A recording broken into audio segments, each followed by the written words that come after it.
Hello YouTube, it is Jack, back on the AD350 on what looks like the first day of spring. If you can hear in the background, there's actually someone mowing their lawn, which is kind of nice, although to be fair, if you look at my jacket, it is still pretty freezing.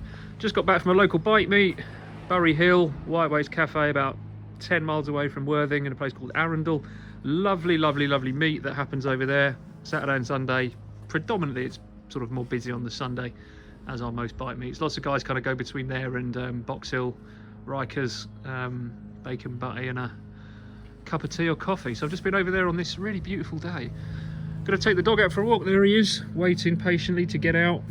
But I'm just gonna do a very, very, very quick little chat about this. I did do a review, a pretty, I suppose, extensive review. It's about 20 minutes long on my channel, just talking about this, why I bought it, what it's all about, blah, blah, blah, blah, blah. This is not a technical review. This, to be honest, is, I've done a couple of thousand miles on this thing now. I've owned it for a year, and it's kind of the good, the bad, and one particular ugly. I'm not going to be talking about anything really technical. If you want tech specs, go and look on the Honda website or look at other people that know a lot more than me. This is just me talking about what I like and what I don't like. So 29 brake horsepower doesn't sound like a great deal on a bike that weighs, I think it's 186 kilograms, but actually more than enough. All in all, this is a brilliant, brilliant bike. For me, it's a second bike. I have other bikes. This predominantly I bought to park in kind of central Brighton / getting into London, and also for me to get to the football. I can park at Brighton's Amex Stadium and walk about 10 metres into the ground, which is lovely. Don't have to get on buses and trains and walk miles. So for that, it's fantastic. What do I love about it? Well, first of all, I love the way it rides. It rides like a motorcycle. Anyone that rides sort of bigger bikes would jump on this and feel kind of at home. Very, very briefly, I've said all this before in the other review, but very, very briefly, my riding history, I've been riding about 20 years. I've owned pretty much everything bike-wise, from V-twin Harley Davidsons to inline 4 fast sports bikes. I've presently got an inline 4 fast sports bike, and I've also, on the kind of the other end of the spectrum, I've had little 125C Honda Groms, and I've had a little PCX 125 Honda. Bought this because basically it's got enough get up and go to go. People often sort of say, will it sit at sort of 70 kind of happily? Yeah, this thing will sit at 70 just so easily. You know, you can see 90, even perhaps 95 mile an hour on this thing going downhill. And if you were kind of to break the law, you could sit at 80 to 85 happily all day long. But sitting at 70 at national speed limit, oh, easy, absolutely easy. It's not even working at 70. It's just kind of pootling along. So what do I love about it? I love the engine. I think the engine is fantastic. 29 brake horsepower, as I said. Doesn't sound a lot, but it is more than enough. I think in terms of aesthetically, it looks really good. I've done basically nothing to it. The only thing I've done is put a slightly smaller number plate on it, because I think the standard UK plates look stupid. And I've put this Air Max screen on there. Would I recommend the Air Max screen? Yes and no. I think it's a good screen. I think it looks nice. I got it in this quite, it doesn't actually look that dark, but I got it in this quite dark tint. When it's in its full upright position like it is now, in the evening, that's kind of hard to see through in the dark. So obviously it's the same as having a blacked out visor. So take that into consideration when you are buying a screen. You know, if you want to be able to see through it at night, get a clear one, pretty obvious. I do like these kind of Honda bark busters that come as standard. I think they're a really good idea. They look kind of cool, I think, but also in terms of practicality, they do really keep the wind blast off. So that's a good thing. I think the forks look great with that bit of gold in there. And I think it just looks kind of rugged, sporty. You know, it's got that, it's just got a sort of a chunky look about it in terms of the back wheel as well, which I think is kind of important for a bike. Chunky rear. You know, it's a decent, this kind of nod towards off-road tyres. Yeah, it looks cool. I've seen people that have put aftermarket exhaust and stuff on it. I don't know. For me, I don't know. I don't want to get into the whole kind of like loud pipes save lives argument. I kind of think they do. Having owned Harleys and stuff, whenever you get into traffic and you're filtering it parts like Moses. On this thing, people don't really hear you, but is it worth putting an aftermarket exhaust on one of these things? I know that Arrow do one, and there's various other people that kind of do them. I think you can actually get an Acro slip on for it, but yeah, I don't know.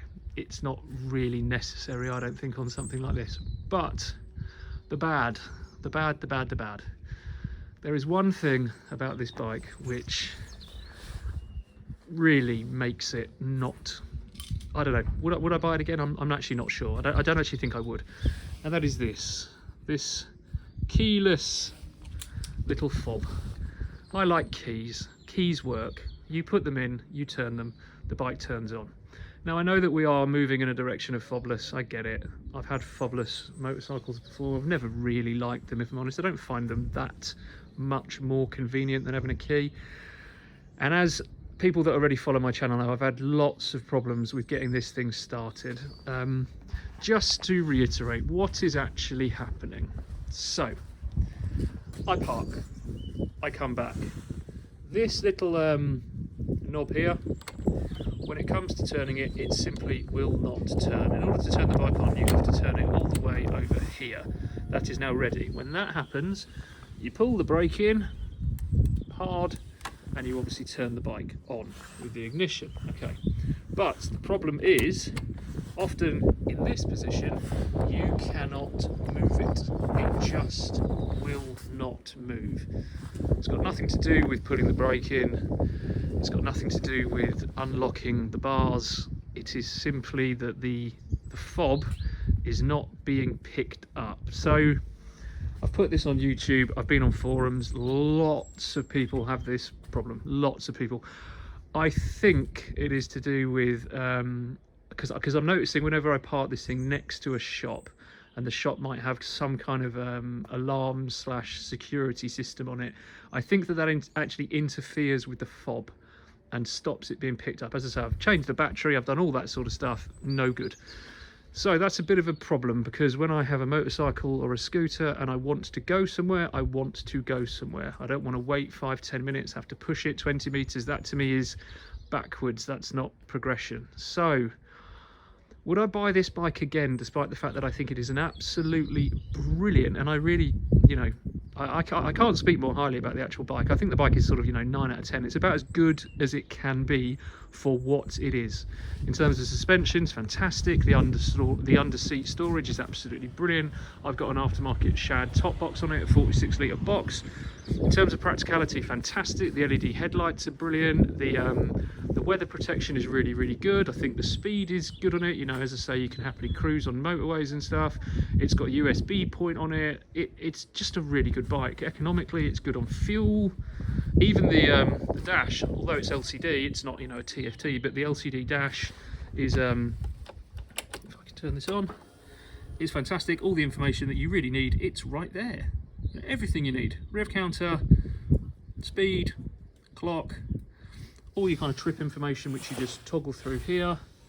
Yeah, it's just got everything. It's a really, really, really lovely bike. But as I said, I like my bikes to start when I want them to start.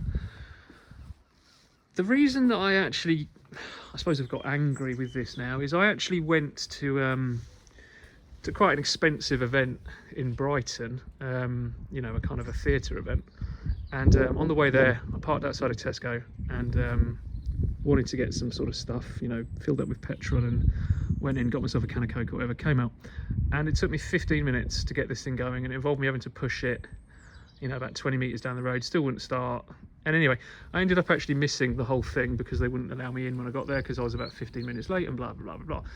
Now that actually cost me a lot of money, and I kind of think to myself, if this thing had just had a key, I could have got on it, put the key in it, like the old PCX I had, and like pretty much every other scooter or little bike I've ever had in the past, turned it and off I went. Honda are aware of this. Honda do know about this. They're not, well, they don't do anything about it, because I guess how can they? It would, I don't know what it would even be. It would be removing the entire unit and sorting out the kind of the, however it connects, Bluetooth, whatever it is that it kind of connects and how it connects. So I imagine that these things, as we progress with motorcycles, will be ironed out. Eventually we'll get to a point where the technology is good enough and we won't have these issues. But at the moment, if we're not there, why not just give us a key? So, would I buy the ADV350, bit of a mouthful again?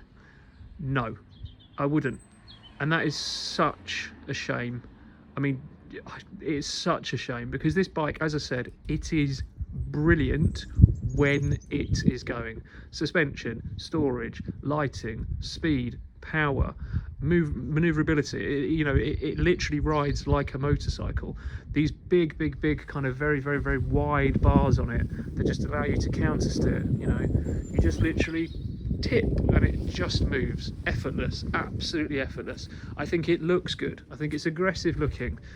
I think, if you were to put an aftermarket can on it, it would even probably sound good.